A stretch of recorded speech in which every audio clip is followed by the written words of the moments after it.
Forsætisráðherra segir engin áform að víkja Davíð Oddssyni seðlabankastjóra þrátt fyrir mótmæli fólks og afgerandi niðurstöðu skoðanakannana að hann njóti lítils trausts.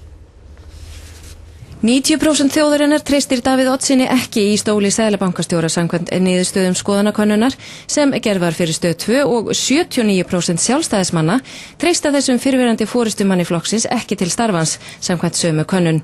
Krafist hefur verið afsagnar Davíðs í mótmælastöðum fyrir utan seðlabankan og í miðbæ Reykjavíkur að undanförnu en forsætisráðherra segir það ekki skipta máli. Það liggur ekki fyrir að taka neina sérstaka ákvörðun. Núverandi bankastjórar Seðlabankans hafa skipun til ákveðins árafjölda og það nú ekki venjan að láta skoðanakannanir eða mótmælagöngur stjórna því. Á ekki að hlusta á þjóðina þá? Það ekki þar með sagt að þetta sé endilega viljið þjóðarinnar. Það er engin úrslita stund hvað þetta varðar gagnvart mönnum sem hafa skipun nokkur ár fram í tíman.